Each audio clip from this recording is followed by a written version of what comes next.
Hello, thanks for stopping by, Stars of the Diamond. My name is Rhett, and today we're going to be going over a set that should be getting a little bit more love that doesn't get very much. And it's an often overlooked early card set. And we are talking about the W555 set, or 555. These cards are rather nondescript, measuring just over an inch in two different directions, and are categorized under the W classification in the American card catalog, simply because when Burdick was putting that card catalog together, he did not know the origin of these cards and just had them in this small form. Okay, so let's talk about what the set is first. It's from roughly 1909 to 1910, 1911, that era, kind of the heyday of early 20th century baseball cards.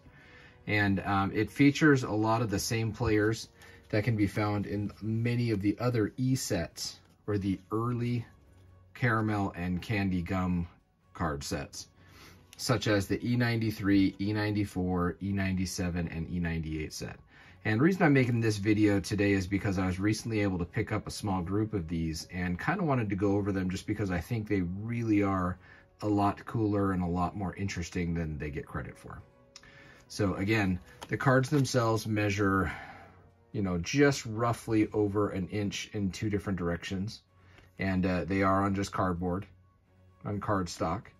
And recently, within the last decade or so, the origin of these particular cards came out, and it's really cool.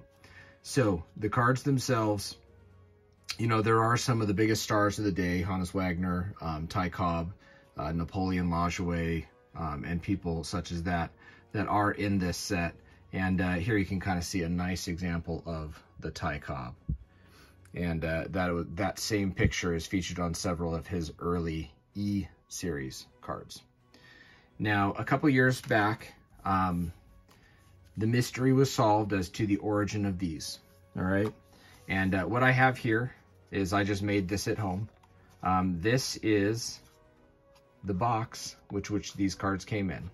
And I'm going to kind of unfold this real quick if I can. And an original box of these cards was found, and it was found roughly in the form that I'm going to show you here. It was found flattened just like this. And it really kind of makes this set so much cooler. And I just made this at home. I printed off the picture from the original find and glued it to a cardstock and just kind of folded it. So made my own sort of pseudo package.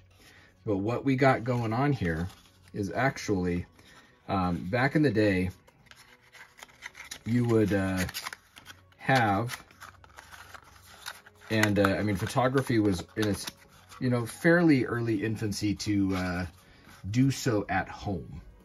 And so this was, if you see on this other side over here, actually just a box camera. And if you want to look up what a box camera is, you can find that on the internet, find pictures of that. It was a cheap way for somebody to make a camera.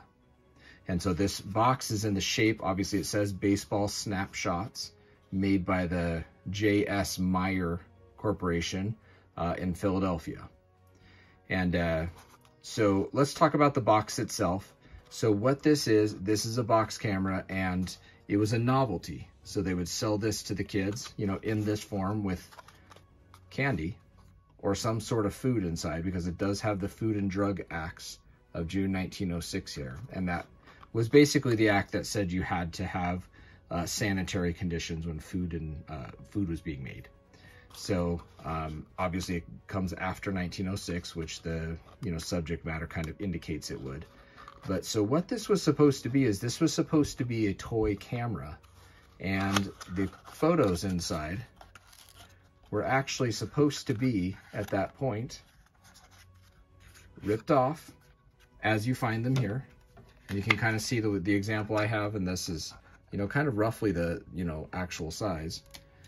And these were to be taken off, and the child was supposed to kind of, the indication was that he had taken that with his box camera. So that's what these are. And again, these are categorized under the W category in the American Card Catalog, which is the catch-all for everything that can't be categorized elsewhere.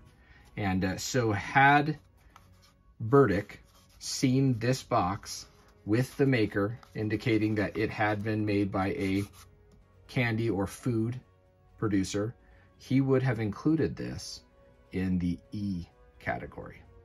So an argument is made, and I am a proponent of a living American Card Catalog, because that's how Burdick wanted it to be. He purposely left spaces in the designations for future editions, and I think we should be adding to it as we learn. I know there's people in other camps. That's fine. There's no problem with, you know, people having a different opinion.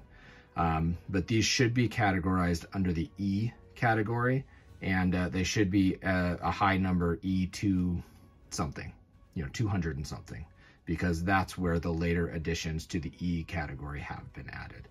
So anyways, that's kind of the W555 set. I'm going to kind of go through the cards that I have here. And some of these were from that recent find. So we have a nice Ty Cobb, Mordecai Three-Finger Brown, Napoleon Lajoie, a really nice Eddie Plank. And you can see kind of on the Eddie Plank the ripping nature. So really what we have is just kind of a natural, because this was the tab. So it brings me to another point that I'll go over in just a second. Red Klenow, Fred Clark, Topsy Hartzell, and a very interesting one in this is supposed to be an image of Cy Young, because that's who was playing for Cleveland. But unfortunately in the E97 and E98 set, Irv Young was pictured on the card supposed to be Cy Young. And so this is a kind of common, you know, nobody player, Irv Young's image with the team of Cy Young. So really debate card, if you will, as to, is this a card of Cy Young or is this a card of Irv Young with the wrong team? So Cy Young with the wrong picture or Irv Young with the wrong team. You make that argument. It tends to sell for when you have a card of this, so the E97 Cy Young, this card, it tends to sell for somewhat close to a Hall of Famer, but not to the level of what Cy Young would usually bring, because it isn't an image of Cy Young.